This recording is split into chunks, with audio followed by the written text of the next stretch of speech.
welcome on into the show. You're watching the San Francisco 49ers Report. My name is Chase Sr. Happy Friday, everybody.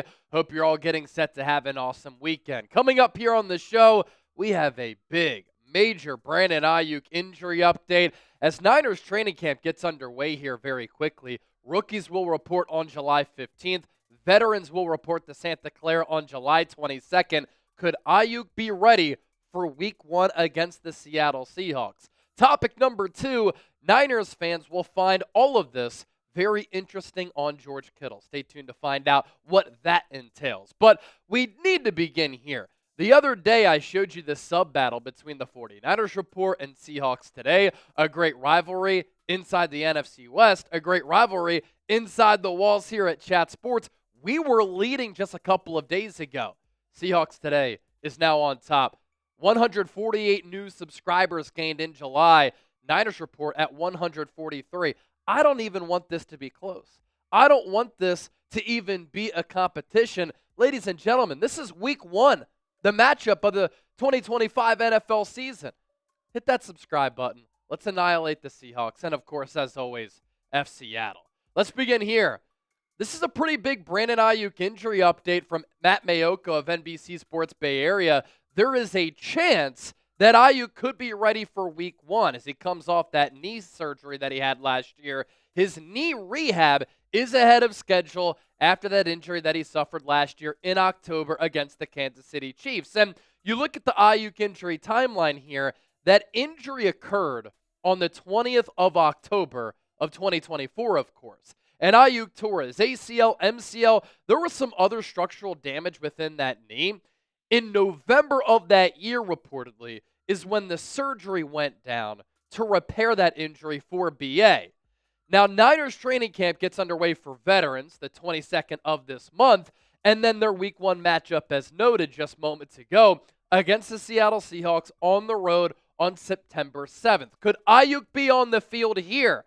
A lot of conflicting reports from a lot of different doctors out there and people who cover the Niners and cover the NFL, but there aren't a lot of people who are as tapped into the organization as Mayoko of NBC Sports Bay Area. Here's what he had to say on KNBR. I transcribed the quote here. I hear he's doing really well. I hear that the knee is even ahead of schedule. I know John Lynch always says the thing about great athletes is that they're great healers too, that they kind of defy the timeline of bouncing back from injuries. From what I understand, it's not out of the question that he's ready for Week 1, but also because there was more to it than just the ACL, they want to be extra cautious with him. Even though the timeline might point to there being a chance for Week 1, I think the feeling within the organization is don't take any chances. Start him on PUP, then it's quite possible that he could be ready for Week 5 or Week 6, getting up to speed quickly. Everything I'm hearing is that things are looking good and the progress is ahead of what the markers were when Aiyuk had that surgery. And look, whether he returns Week 1, whether he goes on PUP, which causes you to miss the first 4 weeks of the season, and he returns Week 5, this is a good update for San Francisco. I think people have lost sight of the fact because of the ugly nature of the contract negotiations, some of the things that Aiyuk has done and said publicly, how good of a player he is. In 2023, he was a second-team All-Pro, one of the top wide receivers in the game, and he was on this trajectory where he got selected in the first round in 2020, and he just got better and better and better every year, which then culminated with that All-Pro season in 2023. Unfortunately, the knee injury happened last year as he was just breaking out every single season seemingly. But during that 2023 campaign, he really solidified himself as one of the top go-to wide receivers in the game at a position that has so much talent league-wide. Some PFF insight on Aiyuk, he had improved each year, and his 2023 season particularly special. He joined Julio Jones, Tyreek Hill, Puka Nacua, Cooper Kupp, and Nico Collins as the only wide receivers with at least 3 yards per route run for a wide receiver on at least 200 routes in the last decade. Aiyuk has ranked 6th in avoided tackles per reception over the past 3 years and 7th in yards per route run at 2.29. suffered that ACL MCL tear after 7 games in 2024. This means he might not be ready at the start of the 2025 season, and once he's back, his quality of play might not be 100%. Obviously, let's hope that he can return close to or at 100%. And then furthermore, during that 2023 season, Aiyuk graded out so well, and what stood out to me about that year is how he took advantage of his opportunities to the fullest extent. His overall PFF grade among wide receivers was a 92.3. That was second among 85 qualifying wideouts. His receiving grade was also second. But his targets, 101, ranked 31st at the position. His receptions ranked 24th, yet he was 7th in yards, 2nd in yards per catch. He only had 2 drops that ranked 9th. His passer rating when targeted of 126.8 ranked 3rd. And as I said, he was the 2nd highest graded wide receiver in football that year. And I thought that last year, San Francisco really struggled without Aiyuk and his ability to basically win running every single route on the field, as evidenced by this chart here. Regardless of the coverage, regardless of the route, Aiyuk was winning and he was very efficient. So if BA can get back to being healthy and shoot, if he can be back for week 1, huge boost for this offense and this organization. Now, obviously, the Niners are not going to risk it. They're paying him a lot of money, and they know how good of a player he is. And when he's at the peak of his powers, how impactful he can be, it makes no sense to rush him coming off the severity of that knee injury. But the fact that he could be ready, let's just say between weeks 1 and week 6, that's big. Now, without him, Ricky Pearsall's going to have to step up. Juwan Jennings is going to have to duplicate the success that he had last year. I think Demarcus Robinson is a really good number 3, number 4 wideout. We'll see if the NFL gives him a suspension because he did get probation from that DUI arrest in November of 2024. I'm high on Jordan Watkins, the rookie. Jacob Cowing impressed a lot of people all throughout the spring. So even without BA, I think this receiver group is good enough, especially combined with George Kittle, Brock Purdy, Christian McCaffrey, and the play calling, the play designs, and the scheme of Kyle Shanahan. But it's an added bonus, of course, to have Aiyuk on the field. Today's poll question is this: how many receiving yards will Aiyuk have in 2025? Give me a number down below in the comment section right now. Coming up next, Niner fans will find the following things on George Kittle very interesting. You don't want to miss that.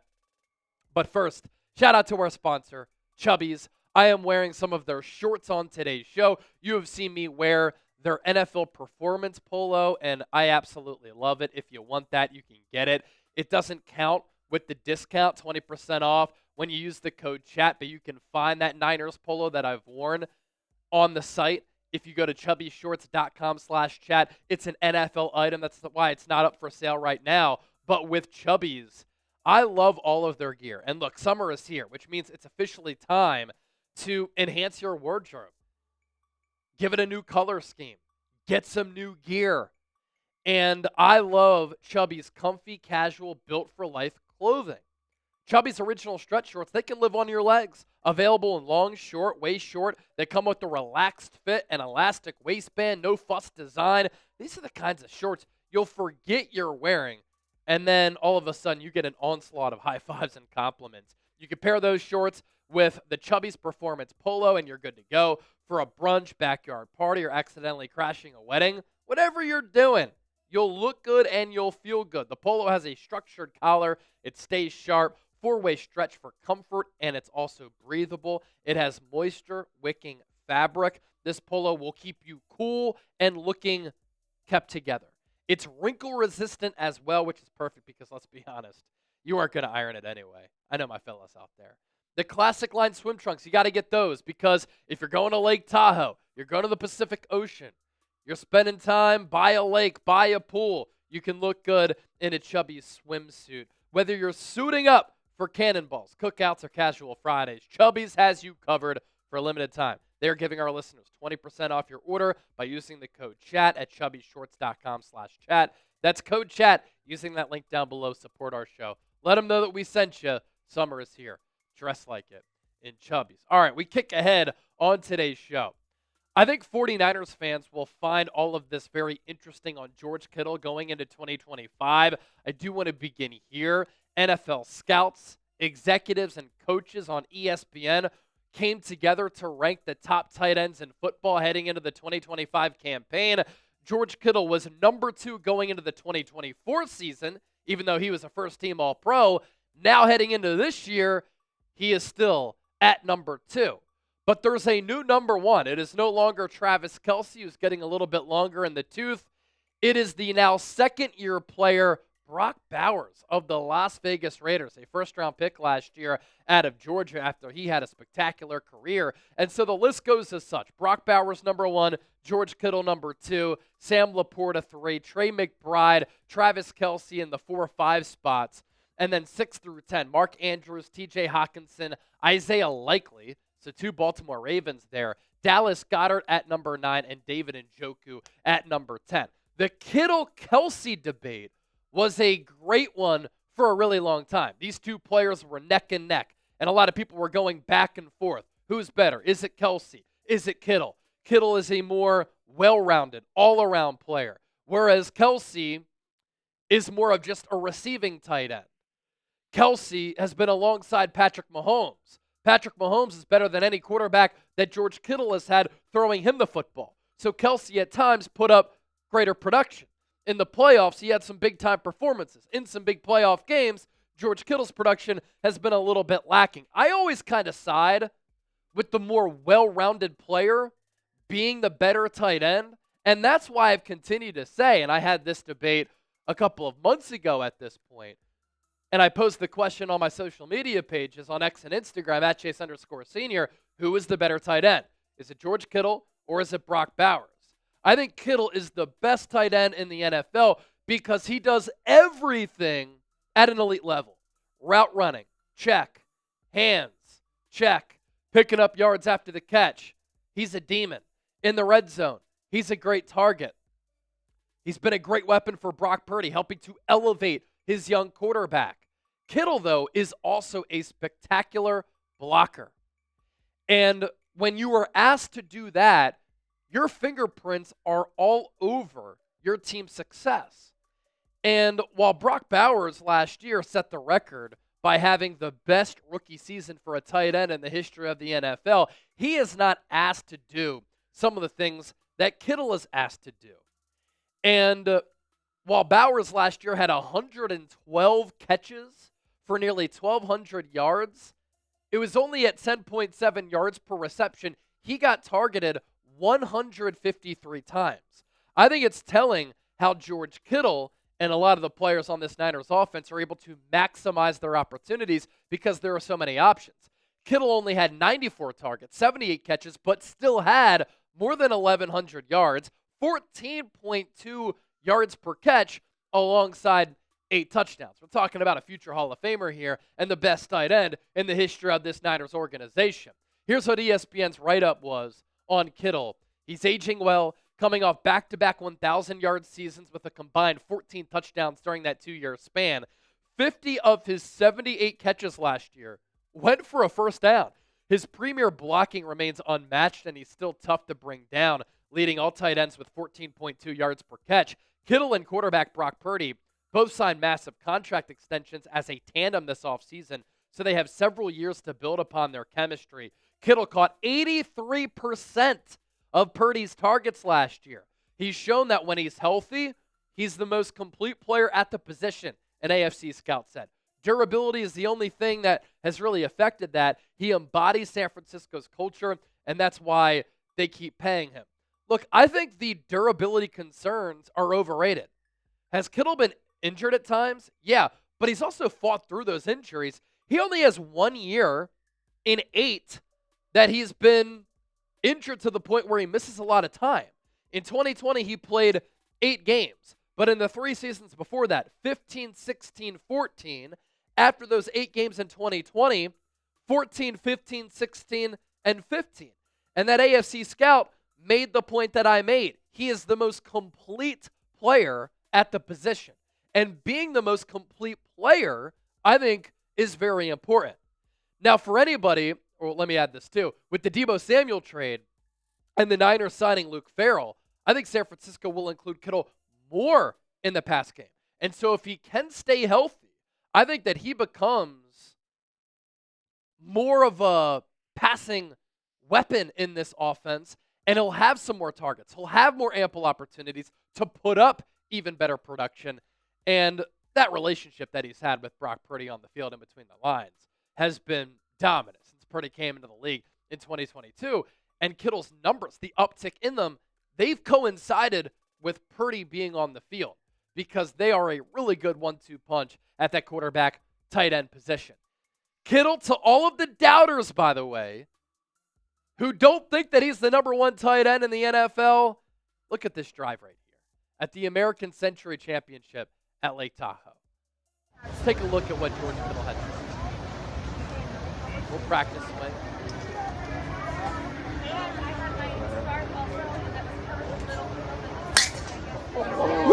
He belted that. And look, when you're 6'4", 250, Damn. it's hard to find clubs that fit you. So Kittle's a little bit hunched over to a certain degree. But man, he belted that ball off the tee box, and obviously a beautiful sight at Lake Tahoe there for the famous American Century Championship. So to anybody who doesn't think Kittle is the top tight end in the NFL, their faces were on that golf ball, and he lined it up. Bah! Kittle, can he outdrive me? I don't know. All right, let's move ahead. Nick Wagner, beat writer covering the Niners for ESPN, put together just a fascinating article, and it's titled as such, 49ers tight end George Kittle's formula for playing as long as possible. This is a guy who's so dedicated to the game of football, loves the game of football, and he's doing everything that he can so that he can play and produce for a very long time. Just a couple of tidbits from that article that I want to share here. It's early June, and the San Francisco 49ers had just put the finishing touches on their offseason program by breaking a team huddle, dividing into position groups, and then heading off into the summer for their downtime. As most players head into the locker room, tight end George Kittle is getting started on the jugs machine. At 31 years old, Kittle's participation in organized team activities is largely limited to individual drills. He doesn't plan to leave any opportunity to hone his craft on the table, whether it's catching passes post-practice, hosting an annual get-together for his fellow tight ends, or his meticulous pre-practice routine. Kittle remains focused on being the NFL standard bearer at his position. Look, this is why the greats are great. This is why the greats become great. This is why the greats stay great. George Kittle in OTAs in the spring, months before the start of the year, after practice, as everybody is excited to do their own thing from a couple of weeks, to get away from football for their last recharge before the grind of the football season starts, hits the jugs machine. Guy is just one of one. George Kittle on his love for the game. I had a dream of playing NFL football when I was a kid. I just love the game so much, and I've been blessed enough to have this opportunity.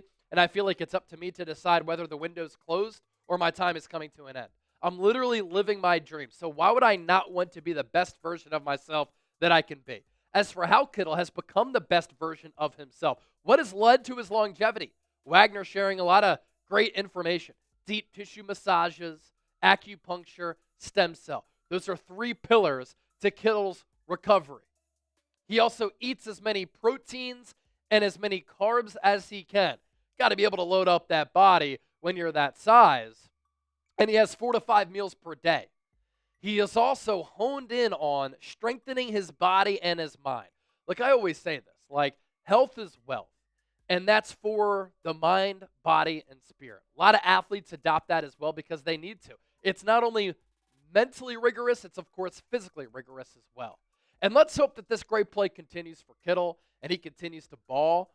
He was drafted in 2017, so he could become the first Niner who is drafted by San Francisco to stay with the team for a decade since Joe Staley last did it. It's unique stuff. Be sure to give me a follow on X and Instagram at Chase_Senior. I'm always talking Niners here. I'm always talking Niners over there as well.